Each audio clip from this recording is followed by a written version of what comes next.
चलिए बात बंगाल की। बंगाल में चुनाव की तारीखों के ऐलान के बाद चुनाव आयोग लगातार एक्शन मोड में है। बंगाल में एक बार फिर से अधिकारियों का ट्रांसफर देखने को मिला है। चुनाव आयोग ने रविवार को बंगाल के 173 पुलिस स्टेशन के इंचार्ज अधिकारियों और इंस्पेक्टर्स का ट्रांसफर कर दिया। इनमें कोलकाता पुलिस के तहत आने वाले 31 पुलिस स्टेशन भी शामिल हैं। ये कदम निष्पक्ष और स्वतंत्र विधानसभा चुनाव सुनिश्चित करने के लिए उठाया गया है। इस फेरबदल में कोलकाता के भवानीपुर और पूर्वी मेदिनीपुर जिले के नंदीग्राम जैसे अहम निर्वाचन क्षेत्रों में तैनात अधिकारी भी शामिल हैं। तो इन तबादलों में कूच बिहार, मालदा, मुर्शिदाबाद, बीरभूम, पश्चिम मेदिनीपुर, हावड़ा, इसके साथ ही दक्षिण 24 परगना जैसे जिलों में आईसी और ओसी के तौर पर तैनात इंस्पेक्टर और सब इंस्पेक्टर भी शामिल हैं। आदेश के मुताबिक स्पेशल टास्क फोर्स यानी कि एसटीएफ में पहले तैनात रहे सौमित्र बसु भवानीपुर पुलिस स्टेशन के आईसी का कार्यभार संभालते नजर आएंगे।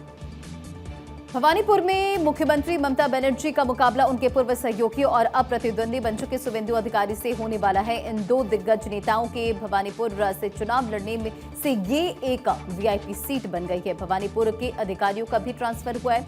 इसके साथ ही अलीपुर, इकबालपुर, हरिदेवपुर, अंटाली, जोड़ा सांको, गरियाहाट, भवानीपुर, न्यू मार्केट, ये तमाम वो जगह जहां पर आपको बताएं कि अन्य अहम थानों के ओसी का भी तबादला कर दिया गया है।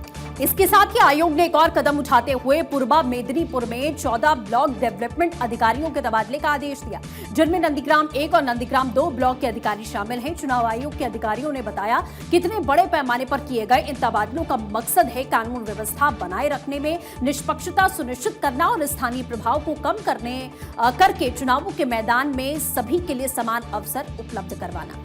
इससे पहले दिन में चुनाव आयोग ने राज्य के 18 जिलों में 83 ब्लॉक डेवलपमेंट अधिकारियों और सहायक रिटर्निंग अधिकारियों का तबादला कर दिया था।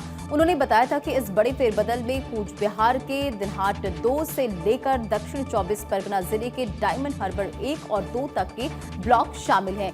इसके अलावा रामनगर, नंदीग्राम 1, 2, नानूर, लाभूपुर और तमाम ये जगह जैसे कि अन्य ब्लॉक भी इसमें शामिल किए गए। तमाम चुनौतियों के बीच में पश्चिम बंगाल विधानसभा चुनाव में टीएमसी कांग्रेस एक बार फिर से सत्ता हासिल करने में जुट गई है। चुनाव प्रचार के दौरान पार्टी अपने प्रदर्शन की बदौलत सत्ता में वापसी का दम भरती नजर आई है, लेकिन चुनावी जंग में कांग्रेस और हुमायूं कबीर एआईएमआईएम गठबंधन के उतरने से तृणमूल कांग्रेस को मतों के नुकसान की चिंता भी बनी हुई है।